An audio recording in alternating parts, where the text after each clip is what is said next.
Good evening on this Thursday evening and Christmas time, New Year's, and there is so much of celebration all over the world. Today, we will continue with what we had left off on Sunday and the last Thursday, and we got lot to cover with a very small time. We will be condensing. So, listen out with your absolute concentration. It's very nice, very beautiful. You know, the purpose of this, before we started, to know what the reason, why should we do this? You and I, we are truly blessed. Blessed that you and I can talk and read about the greatest of the spiritual realization of the world. And why should we do that? Why should we be blessed? What is so great about knowing this? After all, so many people, maybe 80%, 70% of the people don't want to know. Maybe 95% we don't know. Very few. But you and I are blessed if you are listening to this. You know, it says, what is the purpose? The Vedanta, the Sermon on the Mount by Jesus Christ, or of any religion, the practices, the knowing the deeper sense of them is Atmiyatikata, Duksha Nivritti, Paramananda Prapti. The inner suffering, it goes away and you attain the absolute bliss. Sufferings and all cease to exist, and whatever comes to your mind, you attain that ultimate bliss, that happiness. You hear this word, Swayam Atman Chatushtam. My purity, my pure soul is the fourth one. Which is this fourth? What is it? So, what we're going to do today, and we're going to start with our prayers to the Mother, and then I'll explain to you what is in the offering. Let us start. Om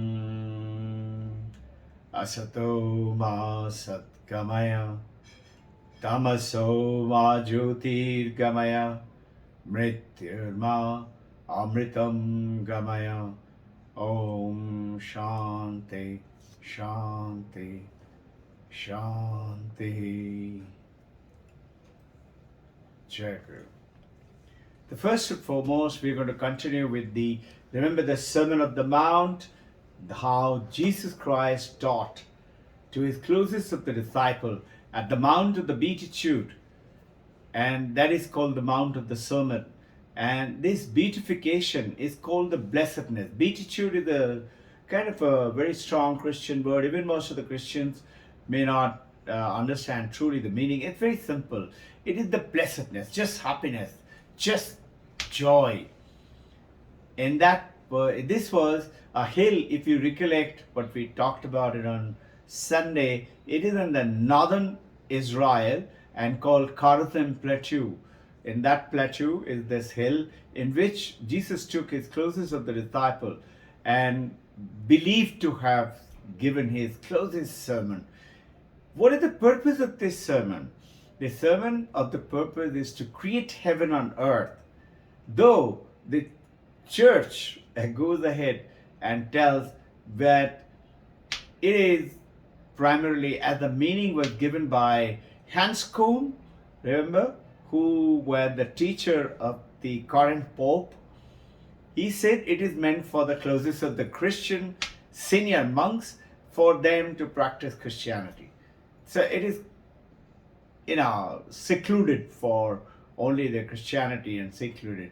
Whereas, right from the world's understanding, the top scholars like Leo Tolstoy and etc., they all go ahead and say, no, it is meant for realizing God, seeing God. Fourth sermon as the sermon of the Jesus Christ. And this beautiful book, Swami Prabhupada, they written that Sermon on the Mount on the lines of understanding of the Vedanta. And it's a powerful book, very simple, very difficult to get it. It took me a lot of trouble to get it. And as we cover that, after that we are going to take you across in this month of New Year beginning is the Mandukya Upanishad.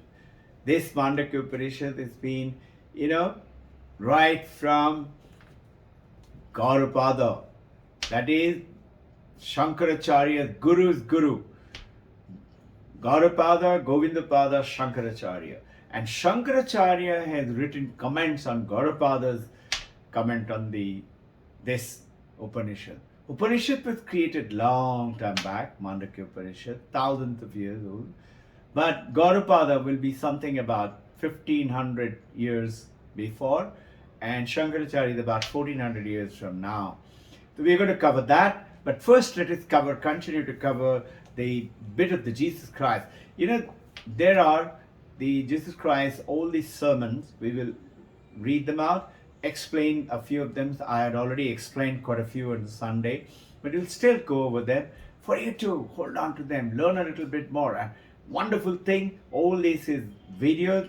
You can go ahead for the listen to them subsequently. You're there also with the notes, with the PowerPoint presentation. You can see them, refer to them.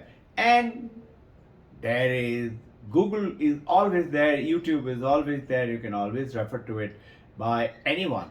As long as you know and as long as you make it your own. I believe the fourth sermon is, every one of them is very powerful and close. Fourth sermon is something very close to yours and my heart. And it goes on to say, blessed are those who are pure in heart, purity, truthful, for they shall see God. So you understand that in Advaita Vedanta, we are talking about this sadhana chatushta. Remember that Viveka Vairag, and the third, which is called Shat Sampatti, 6 treasures of purification of yourself. And the fourth one is Mumukshattam, intense desire, Mumukshattam. I want, cry. Or while you're being in it, it continues to haunt you all the time. While you're being in the samsara, while you're being in a professional world, you're not going to be absent-minded flying a fighter plane and suddenly thinking about Advaita Vedanta. No, you become better in that work.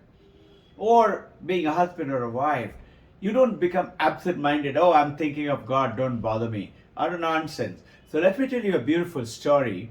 This story is in Vedanta.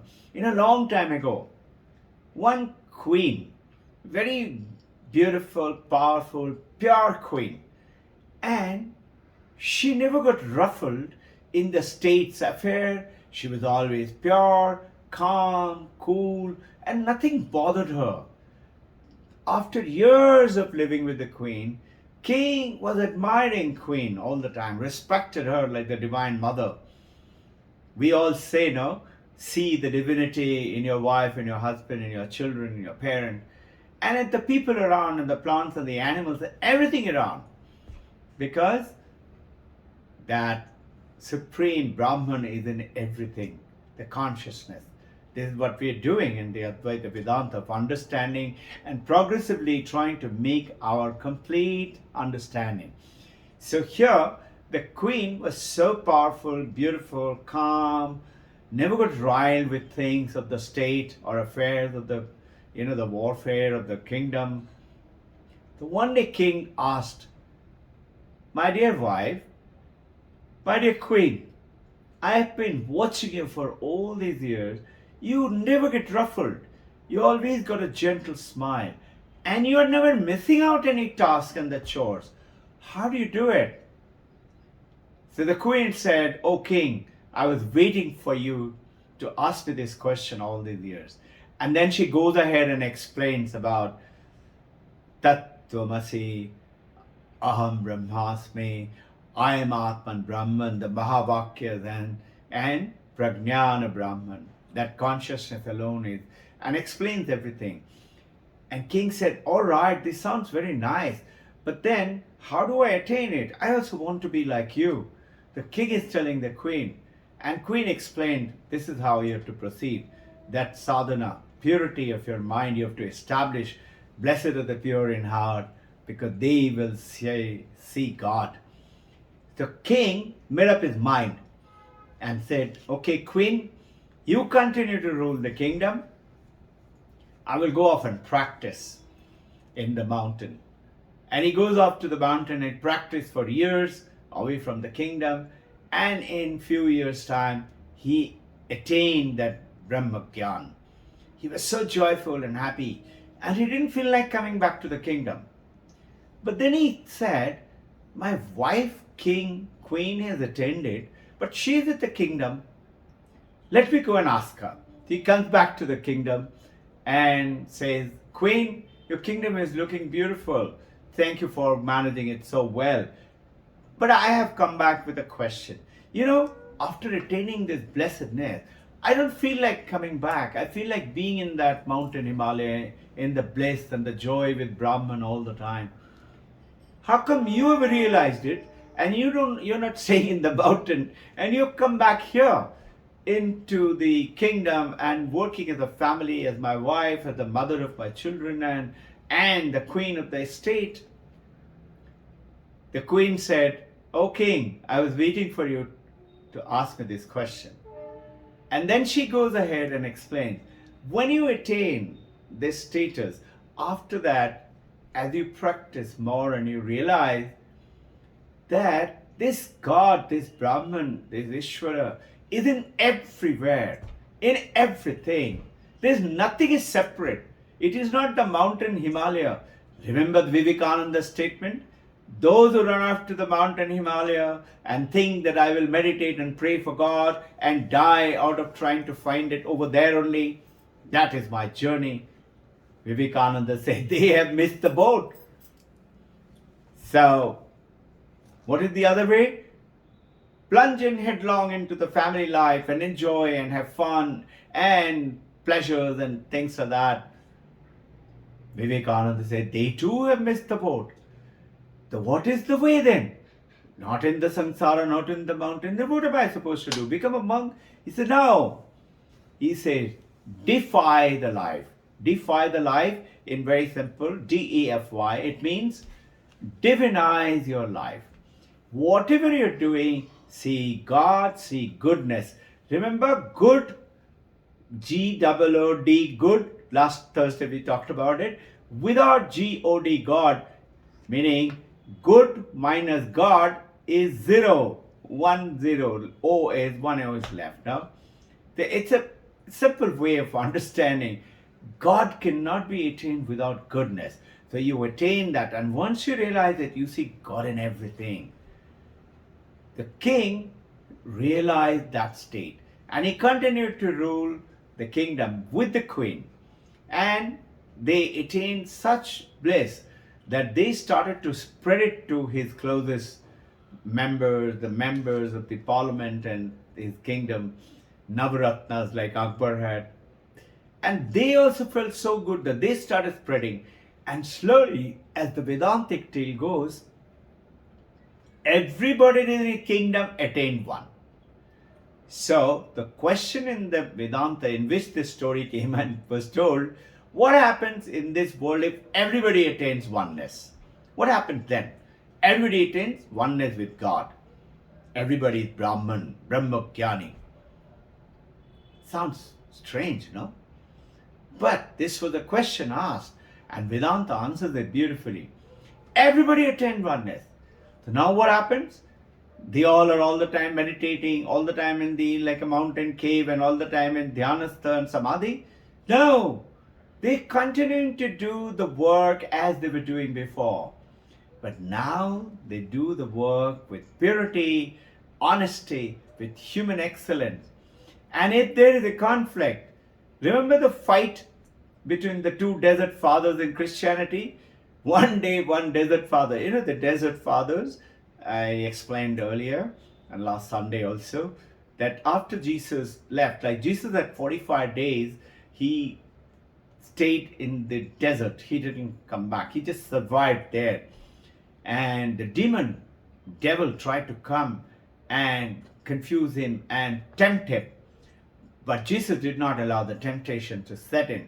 The desert fathers go down and practice like that and live in the desert only.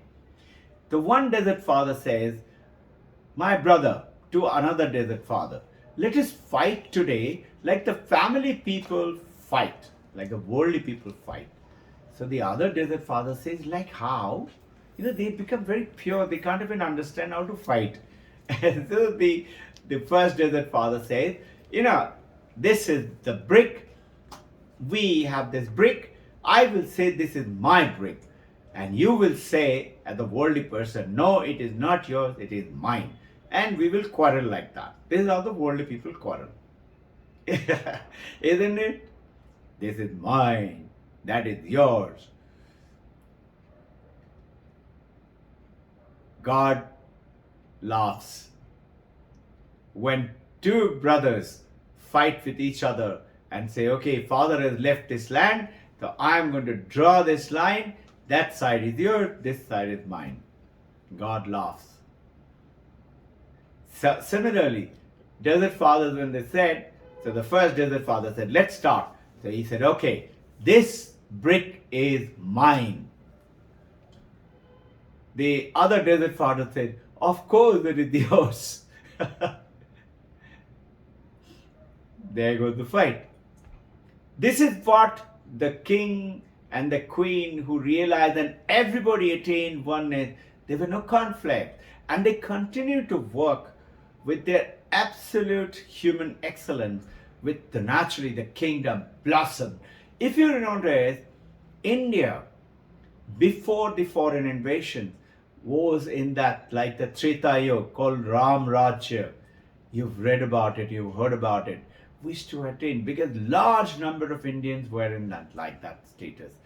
And our intention today, with the passing of the Vedanta, the journey, the Vedantic journey, which Paramahansa Ramakrishna Vivekananda started into the world, and Paramahansa Yogananda, Ramana Maharshi, and like that, various masters, including all other religions masters like Jesus and Muhammad and Mahabir Jain and Guru Nanak, Guru Gobind Singh, anybody spread, everyone, to establish this oneness, that all religion leads to one thing, and that's the supreme. Call it whatever you like. If you call the water water in English, or you in French, or pani in Hindi, or tani in, or jal in any language, it's all water. So this is what is the essence goes on. Let us go think, pure in the heart, for they shall see God. And these statements have been given.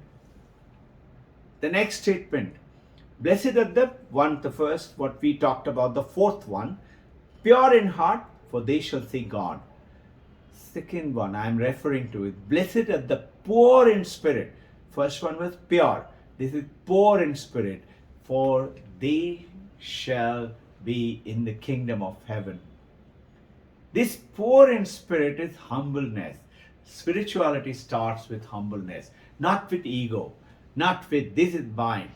We do not think of ourselves as egoistic. We shall talk about this Sayam Atman Satushta subsequently detail on Monday, and goes ahead and tells you, blessed are those with the kingdom of heaven, is just being humble. Krishna in 13th chapter telling Arjuna, Amanittam, I am Nittam. That Amanittam is the false pride, and Ayamittam is the one which is the humble. Amanittam, not being proud, transcending pride. Pride of learning, pride of wealth, pride of youth, pride of beauty, pride of I have more than you. And that is called be pure in spirit. Definition of that goes ahead and tells you Adam Nittam. Adam Nittam is the false sense of pride. Remember the story I told you, that Pandit sprinkling Ganges water in the last Sunday? And story of the Zen teacher. Remember the purity in heart, Sister Teresa? Sister Teresa? Teresa in her vision saw a strange, white, noble figure coming in. Before Sister Teresa could ask, "Who are you?" he asked Sister Teresa, "Who are you?" Sister Teresa says, "I am Teresa of Jesus." Sister Teresa is mentioned in autobiography, Yogi Paramahansa Yogananda is talking about it. She never ate food in her whole life. And every Friday, the Good Friday, when he was crucified, those points of the body where Jesus was nailed would start to bleed on its own. She was that pure in her heart. So, as she said, "I am Teresa of Jesus. Who are you?" Jesus said, "I'm Jesus of Teresa." See, this is love. This love cannot be lost. How could such love be extinguished ever? Paramahansa Ramakrishna is saying that once you get the knowledge of Vedanta, tie in your anchal, and you can do anything, follow any religion. That understanding, he goes on to say that once you're really thirsty, that is mumukshattam, intense desire for God. Once you're really thirsty, even if you find water in a strange place with scum on top of it, if you're really thirsty, haven't got water for days, you just remove the scum and you drink it. So whichever way the religion is pressed, spirituality comes to you, you should lap it up and go for that inner purification. Next one. Blessed are those who mourn, for they shall be comforted. Those mourn, we cry for our children, our partners, our husband, for money, our property, our court cases, and our losses, and not getting a particular mark, academic. We cry. But who cries for God? And this is what it says. Those who cry, those who really can cry, there's a saying that once you're listening to some heavenly picture, movies, or reading a book, or listening to some great saintly person, or in your own meditation thinking of God, if tear flows down in your cheek, know you're very close to being one with God. So good luck to those. May the blessedness continue to shower upon you. Remember, let me not forget that I have not traveled the road through which the purpose of my life is to see you. Let me not forget that my house has got everything, but I don't have you, my God. This is what is the feeling which needs to come into our. We keep on acquiring masses of wealth and property and things like that. Go ahead, but don't forget that God is in everything and God is the one who is giving it to you. Don't forget God in them. So, blessed are the meek, for they shall inherit this earth. Just the opposite of what we have been told, no? As children, we've been told, fight for your right. Do you think somebody is going to come and give you the gift, this world? You have to fight for it. We've been told just the opposite. He said, blessed is the meek. This meekness doesn't mean that you say, okay, go ahead, you stand first in the academic, I want to be last in the academics. No. It means that this is mine, that is yours. Should we stop and see how can I live my life for the services of the others? Yes, I should acquire whatever I'm doing, academic, I should be topper in that, so that what is topper is not standing first, is to attain 100% wisdom, what the professor, teacher, my parent had to give it to me. My guru has to tell me, understand that, then only I can go ahead and help everybody else. Blessed are those who hunger and thirst after righteousness, for they shall be fulfilled. Those who, remove conflicts and the right way of living, for they, whatever their wishes are, they will be fulfilled. He goes on to say, this is the fourth one I told you, blessed are the pure. Then, fifth one, blessed are the peacemakers, for they shall be called the children of God. You know, once Swami Brahmananda, as the first president of Ramakrishna Mission, that story comes to my mind, and you'll be surprised to know that even the monks in the mission, they also have some fight. And this time they were fighting with each other about something which each one was saying, no, this is how it should be done. The other one was conflicting, and they were ruffleness. So the report went to Swami Brahmananda. So he said, okay, don't do anything, I'm coming there. So as he went down to that ashram, I will not name the ashram, and they all expected Brahmananda, the president, will come and he'll call them and find out what is your grief and what is your grief. He didn't say anything. He just told them, from every day, morning and evening, you meditate with me for 1 hour, everybody. He just meditated with them. And in 3 to 4 days' time, strangely, everybody got so elevated, felt so light and high up in the spirituality. Everybody said, what a small thing which we are fighting for. Let them take it, it doesn't matter. And nobody wanted it anyway after that. They wanted to follow the rules as it was set by Swami Vivekananda in forming up the mission. What a beautiful presence. And then, blessed are they which are persecuted for righteousness, because there is the kingdom of heaven. Those who give, Jesus Christ said, God, they do not know what they're doing. Now with these systems, now I would like to take you across to the Mandukya Upanishad. Notice the essence of Vedanta. Vedanta is the end of all knowledge. Veda, knowledge, anta, end. This is as it appears. But actually what it means is the cutting edge of the knowledge. And you will see the sermon of the Jesus and the Mandukya Upanishad, which is supposed to be the most powerful. About 108 Upanishads are there. Mandukya Upanishad has got only 12 sutras. And in this Mandukya Upanishad, it's the most powerful, just the smallest, but it is also the intense learning. You have to be really beautifully. It tells you that in these days nobody has time. So Hanuman ji went on, asked Ramachandran, I want to attain oneness with you. I want to attain oneness with the Param Atman, which is you. How should I do it? Ramachandran told Hanumanji that Mandukya eke balam mumukshattam vimuktaye. If you just follow that one Upanishad and understand it, it is good enough. You will be liberated totally.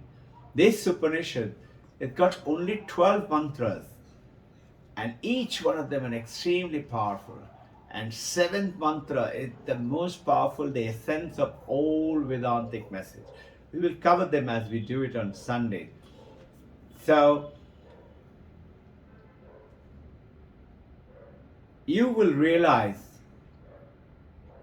the purpose of these Upanishads and the Sermon on the Mount. This is the time to understand there are no differences. Vedanta, thousands of years ago, and Sermon on the Mount is about 2,000 years ago, 2,200 to be exact. Right now, going to be 2,300 and another few days' time. Just that much. And thousands of years, more than 6,000 years ago, as it is known till now, they're talking about the same thing. This is what is the beauty of the Vedanta. And what is the Mandukya Upanishad is saying? What did Jesus said much later at the beginning of the Christianity. You know something? I have shared with you all, I don't know if you recollect, that there is a powerful professor of philosophy in British Columbia University in Canada. He writes a book waking, dreaming being. You know what is that book? That book is nothing else but on Mandukya Upanishad. Jagrat, Swapna, Sushupti. And he goes ahead and says that the Upanishad carries so much. In the page 18th page, it writes that instead of dating our history by AD and BC, Anon Domino and before Christ BC, you should say before Upanishad and after Upanishad. A British Christian professor of philosophy in British Columbia University is talking about that. This is the power of these Upanishad. Come on, take up the journey. You're not so lucky. In which we are going to talk about just a little bit is there are 4 Mahavakyas. And those Mahavakyas, the essence of the entire Upanishad and Mandukya Upanishad is telling you that that supreme reality, this universe, is universe. There is a reality. And that reality is also you. And if you can understand who you are, if you can experience who you are, then you will understand the Supreme God and you will be one with God. Tat Tvam Asi, Chandakya Upanishad. Brihadaranyaka Upanishad, Aham Brahmasmi. It goes ahead to say Prajnana Brahman, that is Aitariya Upanishad. That supreme knowledge, Prajnana Brahman, consciousness, is itself is Brahman. And we are that consciousness. I am Atman Brahman is in this Mandukya Upanishad. Beautiful learning time, lots of things to do. Basic understanding is you are Brahman. So what is it? How do I do this? What am I supposed to do?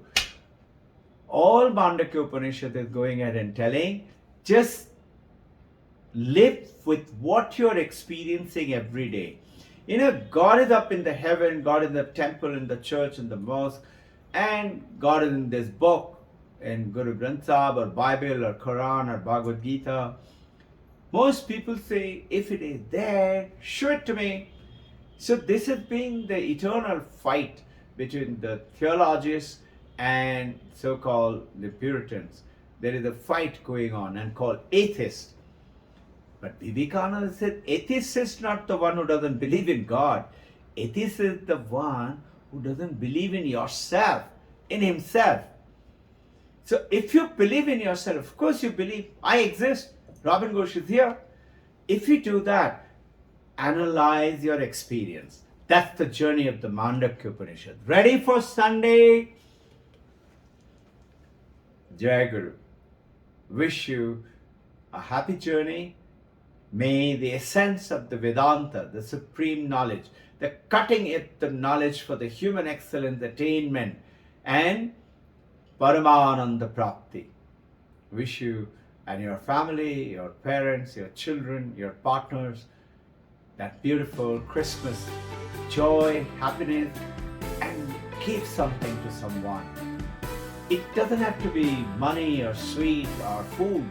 It can be just your smile. Maybe a little time.